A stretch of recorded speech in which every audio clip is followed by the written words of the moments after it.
لباس ہے پھٹا ہوا غبار سے اٹا ہوا، تمام جسم نازنی چھتا ہوا کٹا ہوا، یہ نبی کا نور عین ہے، یہ بال یقین ہو سکتا۔ یہ حسین ابن علی ہے رضی اللہ تعالیٰ عنہ۔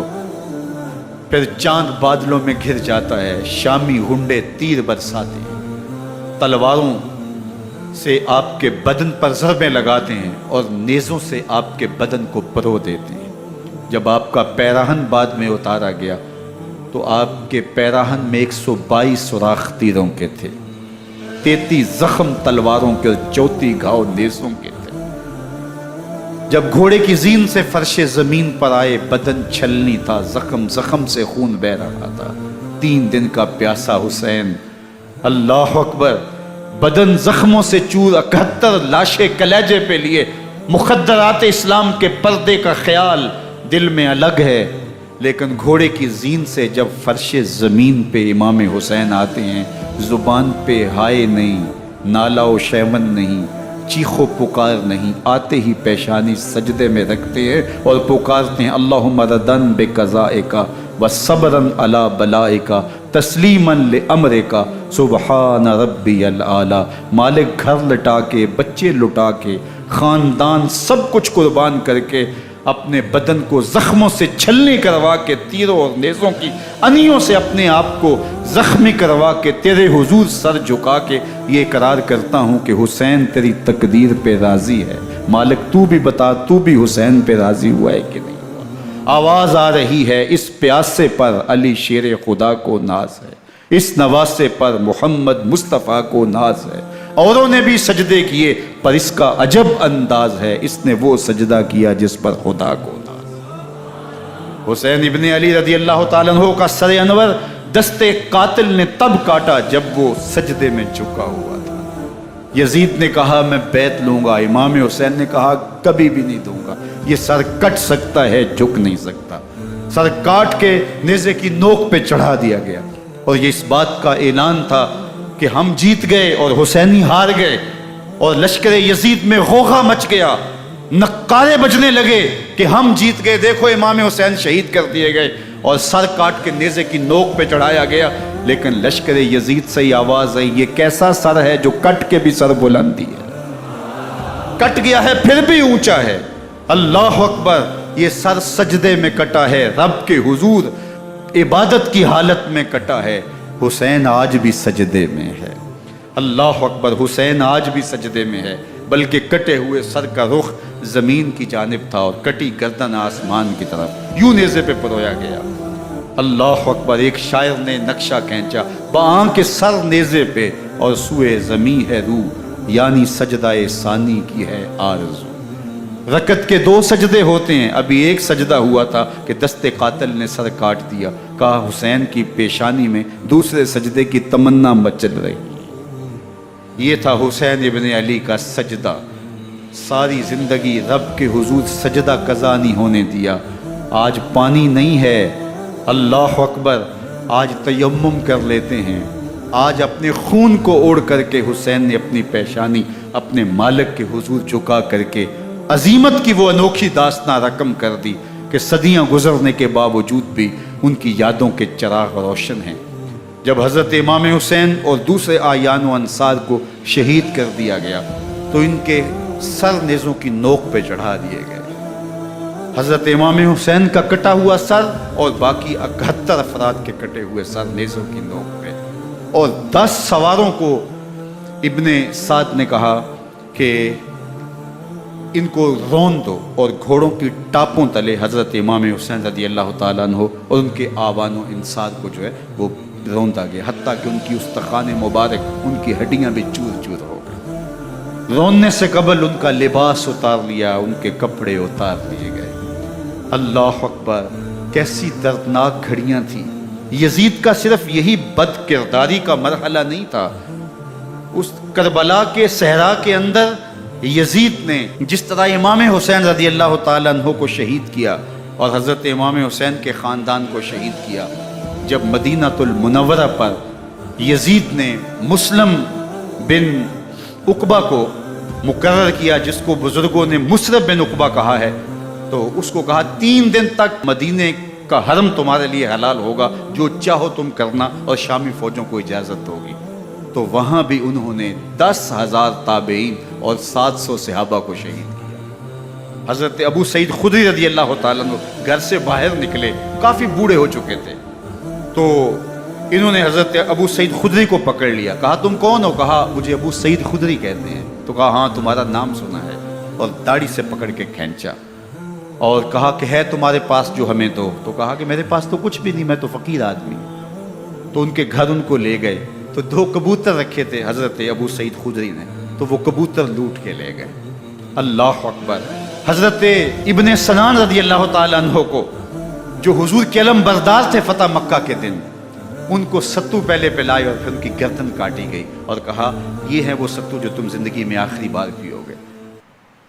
ایک گھر میں داخل ہوئی شامی فوج، تو ایک خاتون کے ابھی بچہ پیدا ہوا تھا، اور قابلہ نے، داہیہ نے وہ بچہ ماں کی چھاتی پہ لٹایا، اور وہ ماں کا پہلا دودھ پی رہا تھا۔ تو یہ جا کے کہنے لگے نکالو تمہارے پاس جو کچھ ہے۔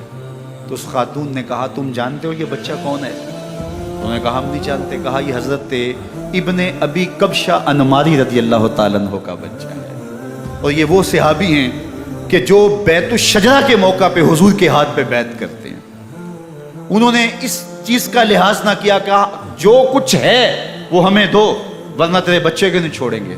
تو ماں بچے سے مخاطب ہو کے کہتی ہے، ابھی بچہ پیدا ہوا ہے اور ماں سے پہلا دودھ پی رہا ہے، کہ بیٹے اگر میرے پاس کچھ ہوتا، وہ قیمتی سے قیمتی چیز بھی ہوتی، تیری جان کے لیے قربان کرتی، لیکن اس وقت میرے پاس کچھ ہے نہیں۔ تو ایک شکی آگے بڑھا اور بچے کو ایک ٹانگ سے پکڑ کے کھینچ کے دیوار کے ساتھ پٹک کے مارا، جس سے دماغ کا بھیجا نکل گیا۔ کیا کیا زیادتیاں نہیں کی۔ 700 صحابہ حرہ کے واقعہ میں شہید کیے یزید نے، اور 10,000 تابعین شہید کیے۔ مسجد نبوی میں ممبر رسول کے ساتھ گھوڑے باندھے، اور وہ ممبر رسول اور مصلی رسول کے قریب لید کرتے رہے۔ حضرت سعید عبد المسیب فرماتے ہیں میں نابینا تھا اور حضور کے روضہ انور کے پاس بیٹھا تھا، اور یزید کے سپاہی آتے، جو بھی مسجد میں نظر آتا پکڑ کے لے جاتے، مجھے نابینا سمجھ کے چھوڑ دیتے، لیکن میں پریشان تھا کہ ظہر کا وقت ہوگا، عصر کا وقت ہوگا، مغرب عشاء کا وقت ہوگا، نہ اذان نہ اقامت نہ جماعت، تو کیسے مجھے پتہ چلے گا کہ نماز کا وقت ہو گیا، اور کیسی میری نمازوں کا کیا بنے گا؟ میں اس فکر میں بیٹھا تھا۔ لم ازل اسمع الاذان والاقامت من قبل رسول اللہ صلی اللہ علیہ وآلہ وسلم۔ فرماتے ہیں جب بھی پھر نماز کا وقت آیا، گنبد خضرا سے اذان کی بھی آواز آئی، اقامت کی بھی آواز آئی۔ 3 دن تک مسجد نبوی کے اندر گھوڑے بندے رہے، اور مدینہ کی حرمت پامال کی۔ مدینہ کے گھروں کے اندر یہ بدکماش داخل ہوئے، اور جو بدکاریاں انہوں نے کی کلیجہ منہ کو آتا ہے۔ 1002 شیزائیں ان بدکاروں کی بدکاریوں کی وجہ سے کواری حالت کے اندر حاملہ ہوئی۔ 3 دن تک مدینے کا حرم انہوں نے پامال کیا، اور پھر مکہ المکرمہ میں کعبۃ اللہ پر گولے برسائے، اور کعبہ کا غلاف جل گیا۔ وہ تو یزید مر گیا، اور حضرت عبداللہ ابن زبیر رضی اللہ تعالیٰ عنہ نے اپنی خلافت کا اعلان کیا۔ یزید کے یہ کرتوت تھے، ادھر اہل مدینہ کو ستایا، ادھر اہل مکہ کو ستایا، اور رسول اللہ صلی اللہ علیہ وسلم کے خانوادے کی بے حرمتی اور توہین کی۔ نہ صرف انہیں قتل کیا گیا، ان کی لاشوں پہ گھوڑے دوڑائے۔ ابن سعد اور شمر جو ہے وہ خیموں میں داخل ہوا، اور مخدرات اسلام کی چادریں چھیننے کی کوشش کی۔ حضرت زینب سلام اللہ علیہ نے مخاطب ہو کے کہا ہمارے چہرے کے رکھوالے چلے گئے ہیں، ظالم تو خیال نہیں کرتا ہم رسول اللہ کی بیٹیاں ہیں۔ حضرت شہربانو، حضرت زین العابدین اور حضرت زینب سلام اللہ علیہ، ان تینوں کو ایک اونٹ پہ باندھا گیا، اور باقی اونٹوں پہ باقی سادات کو، حضور کی شہزادیوں کو باندھا گیا، رسیوں میں جکڑا گیا، اور اونٹوں پہ باندھ کر کے کوفے کی جانب آگے آگے شہیدوں کے سر چل رہے ہیں، اور پیچھے یہ قافلہ چل رہا ہے۔ اور جب یہ قافلہ وہاں سے گزرا جہاں لاشیں پڑی تھی، امام زین العابدین 14 سال کے تھے اور بیمار تھے، اور ان کا حوصلہ نہ ہوا، وہاں غشی ان کے اوپر آنے لگی، اور وہ منظر ابن کثیر نے، باقی لوگوں سب نے لکھا ہے کہ پھر جب ان کی یہ حالت ہوئی تو پھر سیدہ زینب سلام اللہ علیہ، جنہوں نے ابھی تک بڑے حوصلے کے ساتھ ساری مشکلات کا مقابلہ کیا تھا، اب ان کے بندھن ٹوٹ گئے اور آنکھوں سے آنسو بہنے لگے، اور سیدہ زینب تھے امام حسین رضی اللہ تعالیٰ عنہ کی لاش پہ کھڑے ہو کے، اور وہ روندی ہوئی لاش، ٹوٹی ہوئی ہڈیاں، اور وہ پریشان بدن، کٹا ہوا سر نیزے کی نوک پہ، اور لاش یہ پڑی ہے۔ تو حضرت سیدہ زینب نے مدینے کی طرف منہ کر کے جو ہے وہ حضور سے فریاد کی، یا محمد آہو، یا محمد آہو، ھذا حسین بالآراء مزمل بالدماء، یا محمد آہو بناتوں کا سبایا۔ یا رسول اللہ، اے پیارے آقا، یا جدہ ہو، اے ہمارے نانا محترم، یہ دیکھیے آپ کا حسین پڑا ہوا ہے۔ بدن سے کپڑے اتار لیے گئے، خاک ہوائیں اڑا رہی ہیں، اور اس کے اوپر چادر جو ہے وہ مٹی کی پڑ گئی ہے۔ حضور آپ کی اولاد کاٹ دی گئی، اور پھر کہا بناتوں کا سبایا۔ حضور دیکھیے آپ کی بیٹیوں کے ہاتھ باندھ دیے گئے ہیں، اونٹوں پہ کس دیا گیا ہے، سر شہیدہ آگے آگے چل رہے ہیں، اور حضرت سیدنا امام حسین کا آگے آگے سر ہے۔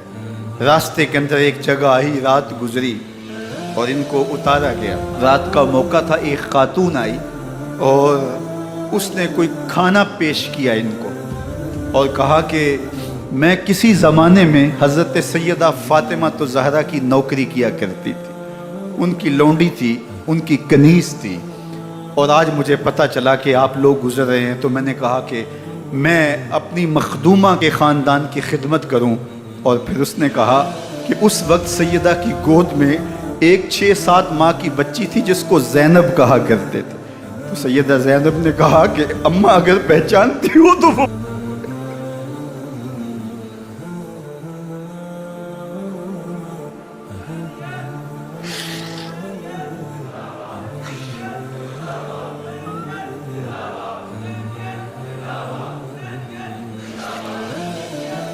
یہ تاراج اور لٹا ہوا کارواں پھر وہاں سے کوفے میں کیسے پہنچا، اور کوفے کے اندر سیدہ زینب سلام اللہ علیہا نے وہ یزید کے دربار میں، ابن زیاد کے دربار میں وہ جرأت آمیز جو باتیں کہیں، اللہ اکبر، زینب کی زبان میں علی کی خطابت بول رہی تھی، اور پھر دشمن اور دوست سارے رونے لگے، اور وہ کیا دل گداز منظر تھے۔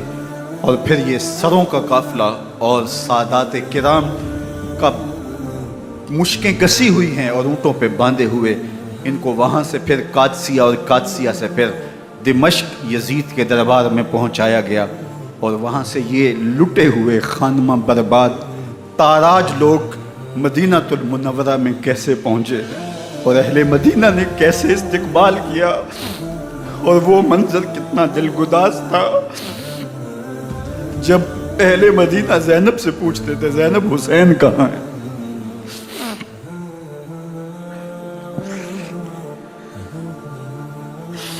بے مروت بے وفا تیرا بھی کیا افسانہ ہے، جس نے اپنی ہی شمع کو گل کیا تو وہ پروانہ ہے۔ اپنے پیغمبر کے شہزادوں کو اور اپنے پیغمبر کی شہزادیوں کو جو دکھ اس امت نے دیے، یہ کائنات کی ایک انوکھی داستان ہے۔ اللہ ہمیں اسوہ شبیری پہ عمل کی توفیق عطا کرے اور ان کے نقوش پاک کی برکتیں دے، اہل بیت کی محبت ہماری روحوں میں جذب کر دے، اور جس عظیمت کے ساتھ، جس حوصلے کے ساتھ انہوں نے دکھوں کو جھیلا، جو دہکتی آگ کے شعلوں پہ سویا وہ حسین، جو جواں بیٹے کی میت پر نہ رویا وہ حسین، جس نے سب کچھ کھو کے کچھ نہ کھویا وہ حسین، مرتبہ اسلام کا جس نے دوبالا کر دیا، خون نے جس کے دو عالم میں اجالا کر دیا، جو کہ سوزے غم کو سانچے میں خوشی کے ڈھال کے، مسکرایا موت کی آنکھوں میں آنکھیں ڈال کے۔ اے حسین ابن علی تم پر سلام، نازش آل نبی تم پر سلام۔